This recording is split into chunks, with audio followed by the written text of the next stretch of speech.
I just think this team is extremely well balanced. And I'm not just saying it because I went there. I actually think they are the team that I just don't think is getting enough respect.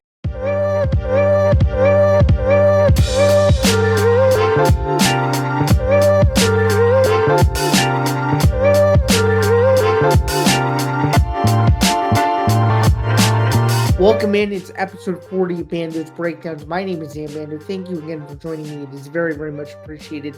On this Wednesday afternoon, we are slowly but surely inching closer and closer to March Madness and a very, very busy spring. So very, very excited to bring everything to you today as we get into kind of everything that's going on in the world of sports at this present moment. It's a fun time. Um, just to be in the thick of this whole thing. It's crazy. We got March Madness going on. We got NFL free agency going on. We have so much going on that sometimes you even forget, or just kind of where you're at just because of how much news and information is out there. But before we get into everything, just wanted to quickly remind you all to please listen to Panda's Breakdowns wherever you get your podcast. It's very, very much appreciated that you guys do this, as it helps us out tremendously. You can listen to Bando's Breakdowns on Apple Podcasts, Spotify, Acast, and so much more. And of course, you can also watch the show live, which is the primary means of doing so. You could do so at youtube.com/ETP Network. It would be very much appreciated if you guys did that. And of course, if you want to check out all of our new content that we've been putting out, all of our bonus content from all of our shows, you can do so etpnetwork.substack.com. Very small contribution there, only $5 a month. We greatly appreciate if you checked it out as such. Very, very important. And of course, stay tuned later in the show for more info. But just a quick reminder that Banda's Breakdowns is presented by Playback. So a lot of fun stuff on the horizon. But just overall, with everything going on with us and everything going on with me, I kind of hinted at some pretty big news this past week. So I'm excited to get into that a little bit more.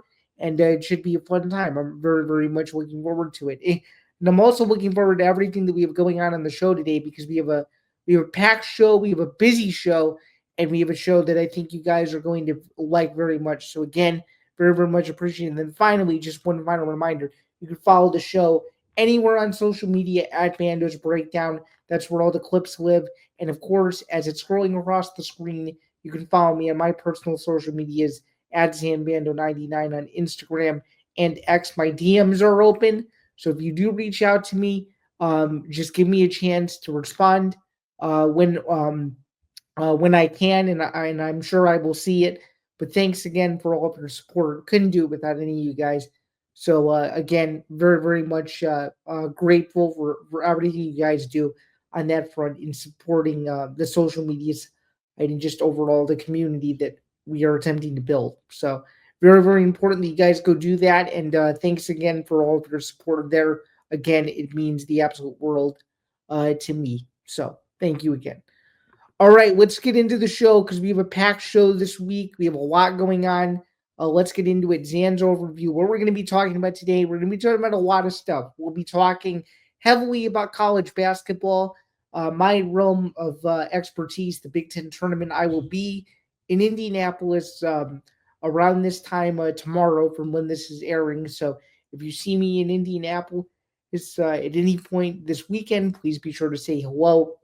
And very, very much appreciated. It's going to be a huge tournament, first time with the West Coast teams featured. So we'll talk all about that. I'll even show you guys my bracket to show you who I have advancing in the tournament, who I have in the finals. For those of you who know me well, you should know who's in my championship by now. But if you don't, I will reveal that as well. Again, should be very exciting stuff. We're also going to go over all the madness that was this past weekend's UFC 313.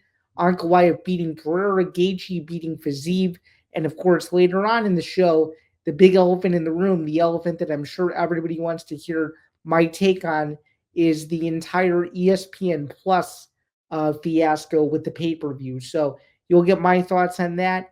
You'll also get my thoughts on some NFL free agency moves that have happened in the last few days. And of course, we're also going to discuss one thing that I saw. I really like that segment. We're starting to do that more with the NFL season over now. For those of you who have been enjoying that segment, you'll get another interesting dose of something that I saw earlier in the week as well. Overall, should be a fun show. Excited to get into it, but that's what you're going to expect for this show today. So let's get into it. UFC 313. Let's recap it just really quick. I went 7-3 on predictions. We did quite well this week, much better than last week. Obviously, we were below 500 last week. So again, overall solid stuff. They're 7-3 overall as well. Pat went 500, and then Anthony, who joined us as a guest picker last week, he beat all of us out at 8-2. And the one fight that only one of us got right, and that was Anthony, was Magomed Ankalaev defeating Alex Pereira to win the UFC Light Heavyweight Championship in the main event Saturday night.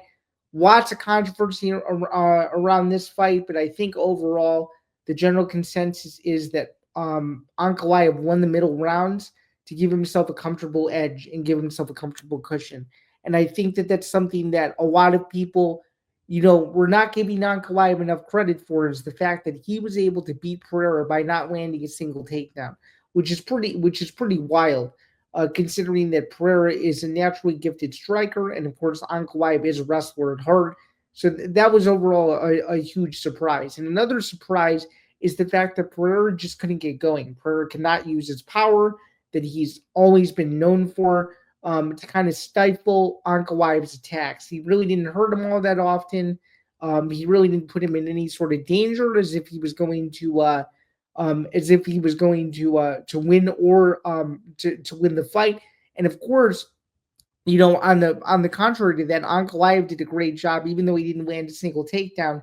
He did a great job of just taking away anything Pereira threw at him. I think was the big thing, and then clinching him up against the fence as many times as he did, despite not landing a single takedown, was huge because it exhausted Pereira. And then by the fifth round, you could see both of them were kind of getting tired, and of course, it went to the judges' cards, and of course, Ankalaev walked away with the decision win. So now, it looks as if the UFC wants to do an immediate rematch. I think it makes logical sense. I think you have to do it now. Of course, I think they're the two best light heavyweights in the world. It's the only fight to me that can really be made. Pereira's the biggest star in the UFC at the moment. I don't know this for a fact, but I'm sure from a monetary perspective that the UFC is not entirely happy with the fact that Pereira lost this fight. I could be wrong about that, but knowing what I know about how much they like to cash in and how much business matters to them, I think this is a huge deal, huge concern, and something that I think needs to be watched out for very, very strategically over the next several months. I think the biggest loser in this ultimately is Pereira because his title run is over. But the biggest winner, I think, are the people who want to see Ankalaev potentially lose to Pereira in a rematch, and I think that's what they're going to get. And the UFC needs a headliner for International Fight Week if or when um, John Jones, Tom Aspinall does or does not happen. They'll need they'll need some insurance, and I think that that's a fight you could do in Las Vegas. Although Ankalaev has hinted that he does want to fight in Abu Dhabi, which could only mean one thing: we'll be waiting for this rematch until October. So just something to keep in mind there. In the co-main event, though, Justin Gaethje beats Rafael Fiziev. Good fight, great fight. In fact, Gaethje gets the decision win again. These two fought 2 years ago, and Gaethje won that one as well. Overall, I just thought Gaethje looked crisp. I thought his boxing looked really good. I just think he was a step ahead of Fiziev the whole fight. And as I alluded to last week on both the MMA Outsiders and episode 39 of this very program, I I think personally too um that as long as Gaethje was a step ahead of Fiziev the whole fight, and as long as Gaethje understood, this is a short notice opponent, and there's a good chance that Fiziev may not be fully 100% and ready to roll. That was something to keep in mind. I think if this was on a full camp for Fiziev again, it would have gone a little differently. But overall, though, That was a good performance for Gage. He keeps him in the mix for Islam Makhachev based on what Makhachev decides to do next. Does he fight Taporia? Does he end up fighting Gaethje after all? Who knows? There's a lot of options, but I do think that if Gaethje is healthy, I do think you could target that June pay per view for a potential Islam Makhachev return. But in that sense, though, you could also wait until October, like I said, for the Ankalaev Pereira rematch and potentially do a championship doubleheader there. So again, overall, a decent fight, good performance for Gaethje. Again, keeps him in the mix. Um, yeah, I mean overall, a very good fight. Much respect to both. They put on a classic, super entertaining fight, and I was glad I was able to see it. All right, some other UFC 313 results that we've yet to go through here. Overall, some exciting fights on this card this past week. Let's just take a look here. It ended up being a 10 fight card because of two cancellations. We had the Castaneda fight fall off, as well as my best bet on Bando's Blitz, the Curtis Blades Kuniev fight. I feel bad for you guys.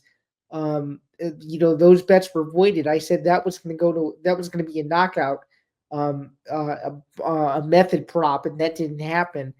But one that did happen was Mauricio Rufy with a spinning heel kick to King Green to improve to 12-1. That's now 11 finishes for Rufy in 13 fights. Very impressive. And then Amanda Lemos with an underwhelming decision win over Lucindo.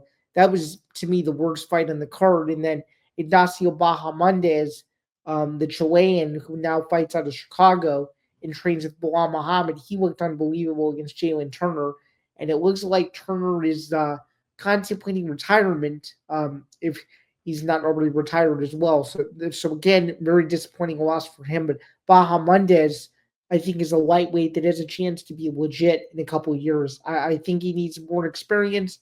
He needs bigger names against top contenders, if you will. But that guy overall is on the cusp of something special, and I think he has a chance to do something great. He improved to 17-5 overall. On the undercard, were there any surprises? I mean, Bruno Ferreira looked good. Carlos Leo had a nice performance, and then the first fight of the night was one that I think a lot of people were questioning. Francis Marshall gets screwed by Myron Santos. No one was really asking Dana about this, which was a surprise. But I think a lot of people were pissed about it, and I'm sure people lost a bunch of money on that because Francis Marshall looked like a solid pick. I didn't pick him. I took Santos, but I know a lot of people who took Marshall, and a lot of people were upset about that. So overall, this card is in the books. It's another pay per view. That's 3 pay-per-views in the books now. Again, 7-3 overall was my record on that card. We have a comfortable cushion. We're like 10 plus fights above 500 going into this weekend's UFC Fight Night, which is going to be another UFC Vegas card. So I'm very, very much looking forward to that.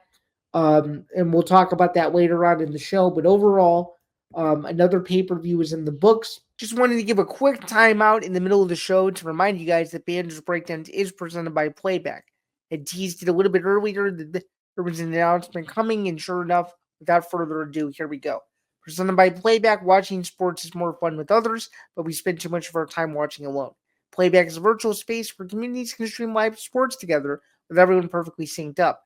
Creators can hop on stage, deliver their own play-by-play analysis and commentary, and invite viewers up for Q&A. Playback makes watching sports fully interactive and a social experience. From playing fantasy sports, repping your favorite players and teams, and watching with the commentators and communities you care about. Win or lose, sports are best enjoyed together. Join our community by going to playback.tv/ETV Network to find out more, including our live stream schedule. And with that, we can get back to the show. We'll move on now. Big Ten tournament coming up actually in a few hours from when this is dropping. So I guess let's jump in and let's take a look at my bracket. So for those of you who are watching the stream, you will actually get a chance to see what my bracket looks like. So let me pull up. Let's do a window here. Let's do it. So here you go. We're sharing my screen right now. So here is my Big Ten tournament bracket. It's official. These are my official picks, and I put it out on social media the other day. So let's get into this. So a few hours from now, we got Northwestern taking on Minnesota. I like Northwestern here. They played well the last couple weeks, even with their injuries. Minnesota just too inconsistent. Ben Johnson is a decent program right now, still too young. I like Ohio State to advance over Iowa. I just think Iowa is in a bad spot right now. All the rumblings about Fran McCaffrey, they're just too inconsistent, and when they don't shoot well, they're really bad.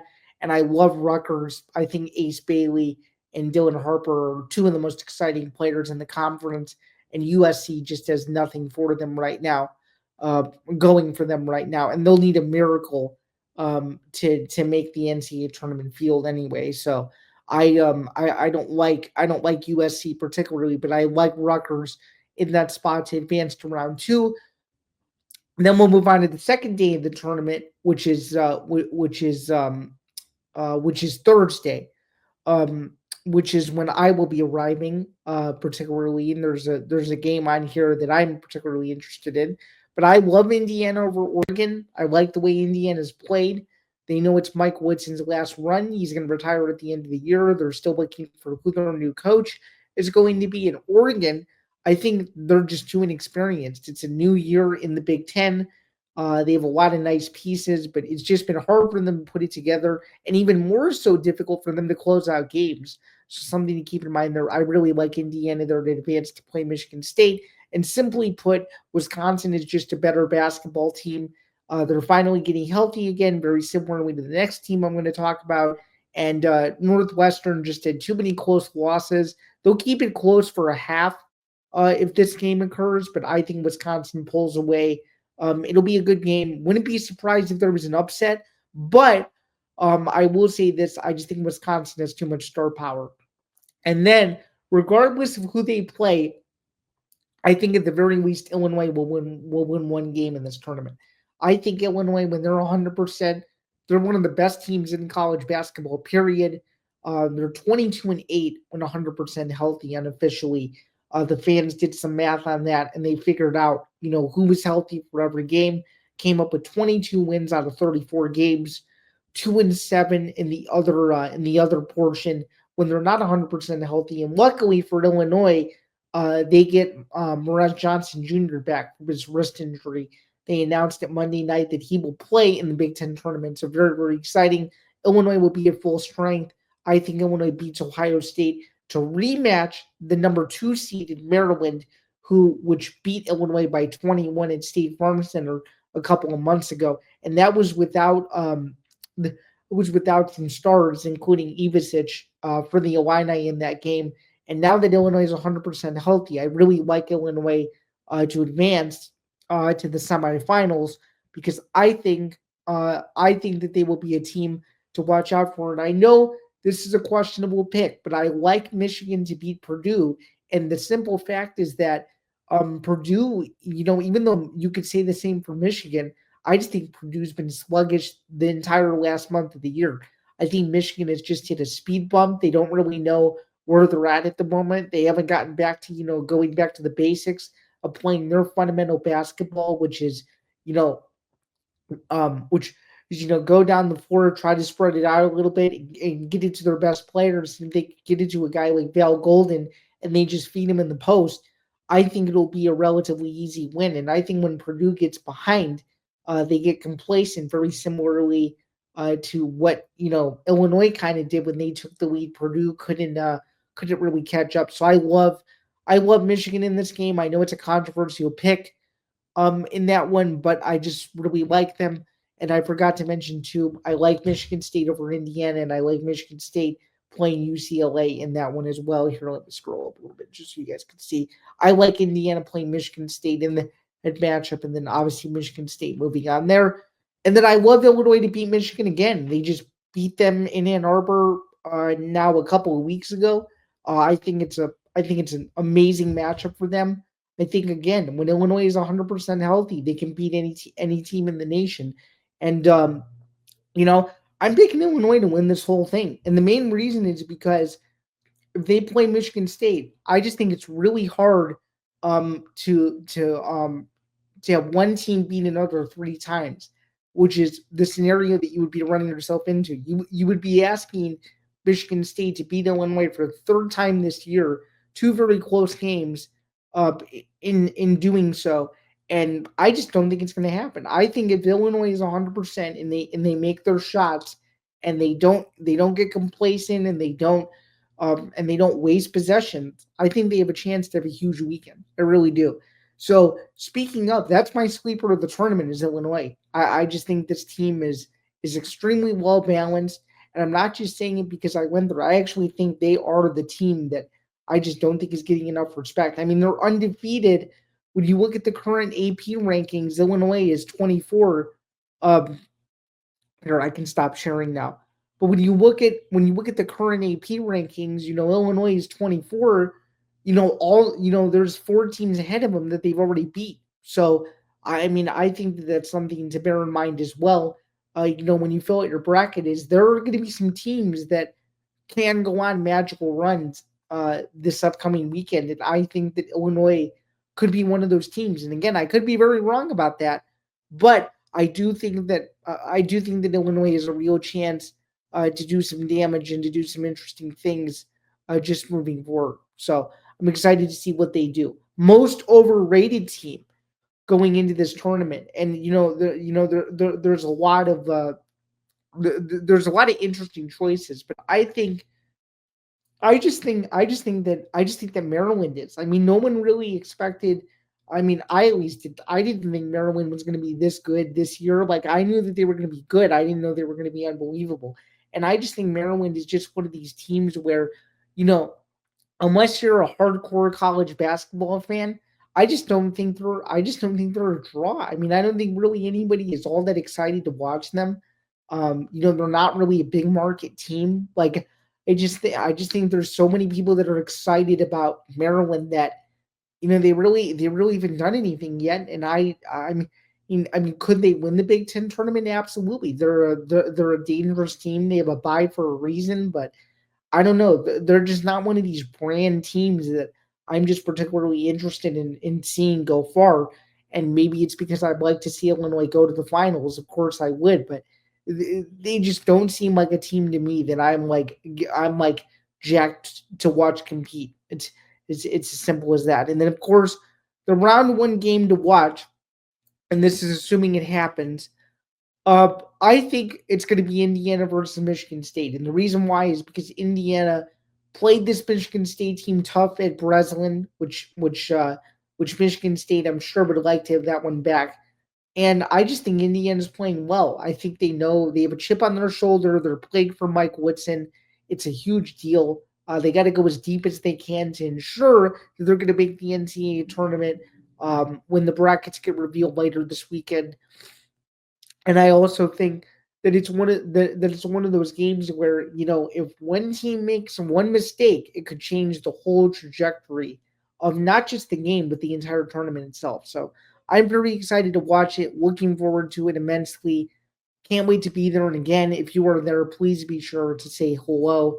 It should be a phenomenal time. Very, very much looking forward to seeing how this tournament plays out. I will be there Thursday mid afternoon, and hopefully I'll be staying there for a couple of days.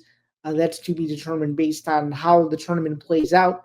But it should be fun. Stay tuned for more content to come on that. You can follow me on socials to find out where all that's going to be. But for now, again, very, very much looking forward to being in Indianapolis for all of the festivities later this week. NFL free agency frenzy now. Let's get into it. The Bears made some moves. The Bears obviously spent some money. They got some key pieces in free agency so far. I like what they have so far. I think it's clear that they want to spend money in the trenches, both offensively and defensively. Dahlman is a huge piece. Um, Grady Jarrett is obviously someone that has a lot of talent.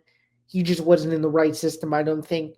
And it's clear that the Bears, are pushing. They want to win. They want to win now, and they know that their window to potentially win a championship is really short. So I'm excited to see what they can do. I'm really, really excited to see what they can do. And with a little over a month to go until the draft. They're the furthest thing from done, so they have a lot more work to do. But overall, I mean, it should be fun to see what they're going to do in free agency, and of course, they have a nice draft pick as well. And they're playing with house money. So again, it'll be interesting. It'll be very interesting to see what the Bears continue to do. And speaking of the Bears, its ex quarterback Justin Fields is now on the Jets. Shocking stuff here. Didn't think the Jets would go this route. Justin Fields right now isn't a starter. Is he still a capable starter? That remains to be seen. But I just think overall, this was a mistake. The Jets didn't go out and do their due diligence. There were tons of other quarterbacks on the market. They could have looked at both in free agency and in the draft. And I don't know. I think it's another mistake by the Jets. It's as simple as that. If Justin Fields can't stay healthy, it's going to be a brutal situation in East Rutherford.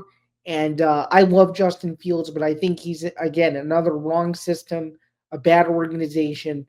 Um, I mean, he could have gone anywhere other than Pittsburgh and the Jets, and this is where he is. So I can't stand it for him. I'm disappointed. I wish him the best, but this is brutal. And speaking of the Jets, Sam Darnold going to Seattle, good for him. Hoping it works out. I think he has a lot of potential. Again, another system guy needs to be in the right system. Needs to be doing his thing. And if they build the offense around him, I think they have a chance to be very good in the coming years. But it's going to take time. Just hopefully he can get a chance to prove his worth and why he was so highly touted out of USC several years ago. And then, of course, Nate Hobbs, got a shout at Illinois. Nate Hobbs from Vegas to the Packers gets paid huge money to go there. Green Bay is legit. He's a great player. It should work out for him. I think he's going to be a fan favorite in Green Bay for years to come. And I'm just proud that he got paid because he deserves it. This guy was an elite college player when he was at Illinois. I'm excited to see how his career progresses. Congratulations to Nate Hobbs. He deserves all the money in the world. He's phenomenal, and he's an even better interview. So I'm excited to see what he can do. It sucks he's on the Packers because I'm a Bears fan, but when the man's getting paid, it doesn't matter what team you're on. You gotta be fruitful and you gotta live out your dream, and that's what he's doing. So I'm proud of him in that regard. All right, let's briefly move on now. UFC Vegas 104 this weekend, the Las Vegas card from the Apex, the Las Vegas card period for about a month or so, or a little less than a month. It's Marvin Vettori versus Roman Dolidze, number 2, in the main event of the evening. Let's take a look just overall at the card itself. Let's go over the particulars as we like to do here. We're actually too far ahead. Give me a second. 4 p.m. Eastern start time on ESPN Plus for the prelims, followed by 7 Eastern start for the main card, 13 fight card as it stands right now. Let's take a look at the main event. You got Marvin Vettori, 19-6-1, Roman Dolidze, 14-3 overall, number 11 versus number 16, according to Tapology in the middleweight rankings. Let's take a look. Marvin Vettori has been a little sluggish. He's 2-3 in his last 5, despite being a slight favorite. Dolidze is the flip-flop opposite of that at 3-2 in his last 5.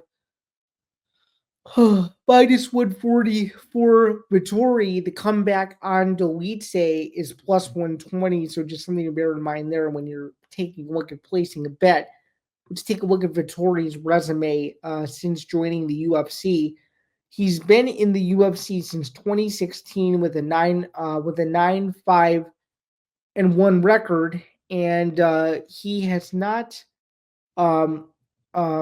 he's not earned a win since March of 2023 in MMA. In fact, his last competition was in grappling at ADXC against Tarek Suleiman. But before that, his last win was actually against Dolidze when they fought at UFC 286 again by unanimous decision. So he's been sluggish for quite a bit now. Needs a huge win. This is probably the right time for the rematch, to be honest with you. These guys are kind of the boogeymen of the middleweight division where you don't really know where they sit. It's kind of a wild card fight where we figure out this whole Hamza Chimaev, Robert Whitaker, Israel Adesanya, and Nasruddin Imamov mess. So the winner of this fight will stay in that mix, and the loser is probably not going to get a title shot for the foreseeable future, if not for the remainder of his career between Delitse and Vittori. So again, it's a good fight. I like Vittori to get it done though. I just think Delitse, you just don't know what you're going to get out of this guy. I mean, he's 14-3. He's a solid fighter overall, and he's won two in a row. He beat Kevin Holland and he beat Anthony Smith, but they were both underwhelming performances. And prior to that, he had lost two in a row, one of those being to Vittori, the other being to Nasruddin Imamov. And you just don't know what Delitse you're going to get. It's as simple as that. And I think if this fight stays standing, it's anybody's fight. But if it goes to the ground, I mean, I don't know if Delitse can handle Vittori's pressure. I really don't, no matter where the fight goes. So I like Vittori conservatively here to get a decision win. I wouldn't be surprised if Delitse won this fight, but I don't know. I just think both of these guys are in very weird spots, very very weird spots, to where you don't really know where do they go with a win, but with a loss, you definitely know that they're going to be out of contention for quite some time. So just something to bear in mind. I do like Vittori in this spot where win by decision. Stay tuned for the rest of my picks on Saturday before the card, as usual. It's not really a top heavy card. It's a very very apex heavy card as expected. And there's probably going to be some finishing props on here, so stay tuned for those. And yeah, so 4 Eastern again, 1 p.m. Pacific, 7 Eastern main card, 4 p.m. Pacific there. It's another fight night in the books. So just stay tuned. And then before we get out of here, one thing I saw this week, it's a heartfelt one. So Front Office Sports posted a video to Instagram the other day, and let me pull up the video so I could see it. Hang on 1 second here. And shout out to this. That is awesome. Just briefly, shout out to Will Riley for being the Big Ten Six Man of the Year. That guy is legit. He is a NBA prospect if I've ever seen one. Anyway, Front Office Sports posted this video, and it's a great video. Let me find it here. Here it is. Okay, so um, Texas women's basketball coach, or excuse me, yeah, Texas head coach Vic Schaefer, yeah, SEC women's basketball tournament. He shouted out two student journalists for traveling 16 hours to cover his team, and he sent a very nice gesture to those students to say that whenever they get a job next, or whenever they're in the process of applying for jobs after college, to write him down as a reference. And I think that's cool. It goes to show that Schaefer has respect for what student journalists do. He even admitted to them that they didn't even have to cover the tournament, given how far away it was, but did it anyway. Because obviously they wanted content, and of course they wanted to prove to themselves that they could cover big events like this. And it's pretty awesome. So shout out to Schaefer. Hopefully that rec letter comes through in a few years or whenever these students are done. But I just thought it was very cool, something that not a lot of people were talking about this week in the sports world that I thought was just overall a feel good moment. And yeah, again, you can find this post on Front Office Sports. It's starting to get around. It's pretty cool. And again, as someone just alluded to in the comments, this is what creating your own luck looks like. I could not agree with you more 100% as someone who's done this on the road type thing for various events for a couple of years now. That's simply what it's all about. Building connections, putting out the best content possible. It's cool if your team that you cover wins, but even if they lose, it's more about the experience than anything. It's pretty cool. It's pretty awesome. I thought, you know, I thought his words meant a lot, and hopefully they meant a lot to those students because they deserve it. They deserve it. So I think it's very cool. I think it's awesome, and I'm very very proud of what Schaefer shared. Very, very cool stuff. All right, let's get into a more sad topic here. Few minutes left in the show, but had to address this. Zain Zinger, this is obvious. Huge, huge, huge controversy. ESPN Plus not working during the UFC 313 pay per view card. Huge deal. Tried to order it, $80. Thousands of people couldn't. Getting error messages saying, "Oh, this isn't available," or "Oh, you've already bought it," or "Oh, we got to charge your card again." Like this was a freaking zoo of just issues, and it was crazy. So, full disclosure, I have a different way that I watch UFC. I'm not going to reveal what it is. I just don't feel comfortable doing it. But I will say that the way I watch it, there were no issues with my stream. So, was seeing all of this was a shock. And then, of course, what was even a bigger shock was Dana White going live on Instagram during the first round of the Pereira Kawhi fight to legit stream it. I mean, he was streaming it to 20,000 people on Instagram as it was happening. I mean, it was a big deal. He never does that. That was definitely a first. I've never seen that before.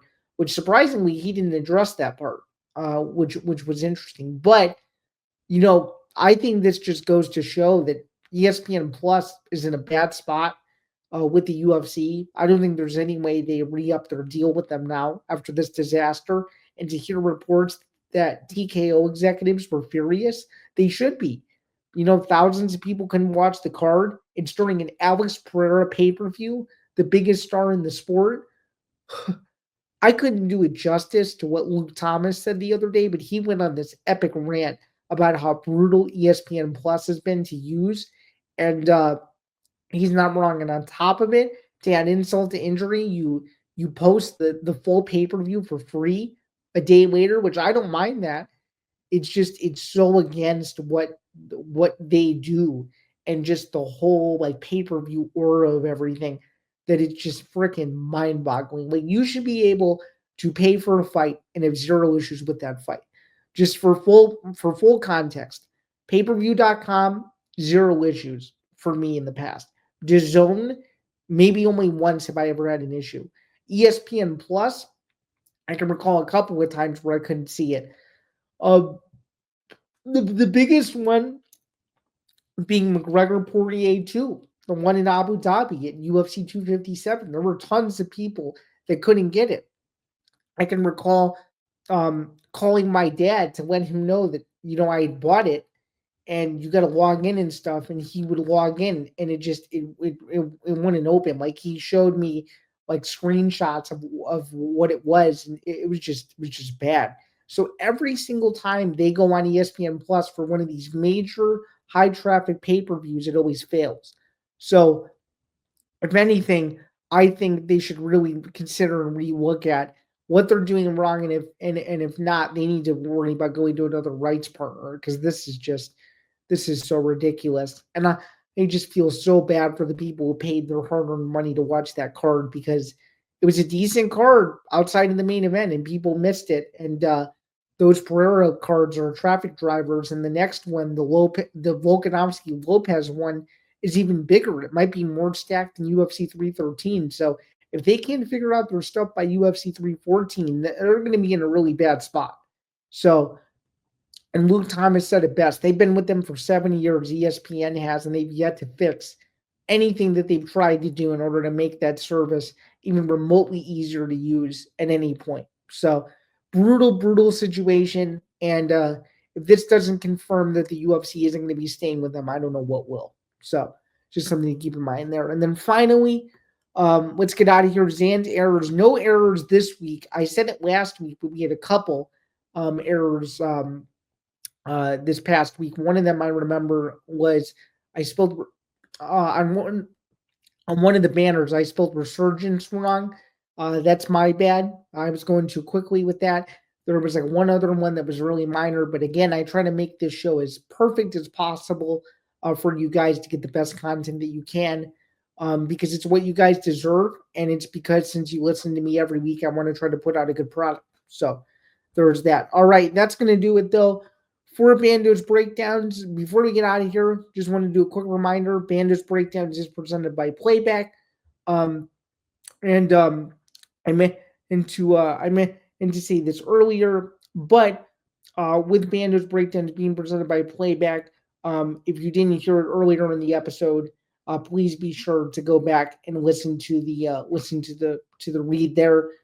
Playback, they've been a great sponsor to us all the way through, and again, very, very important that you guys supported them, join our community, playback.tv slash ETV network. That would help us out a lot. And then, of course, you can listen to Bando's breakdowns for a particular podcast. All right, that's going to do it for episode 40, though. Thanks again for tuning in. Hope you all have a wonderful rest of your week. I am very much looking forward to the rest of my week ahead and so much more. And until next week for episode 41, when we get into all of the March Madness hoopla, go over what I think of the early impressions of the brackets, and hopefully reveal some more exciting news on the way next week as well, which I'm not entirely ready to talk about yet. You can stay tuned for all that and so much more. But until then, have a great week. Have a good one, and I will see you guys very, very soon.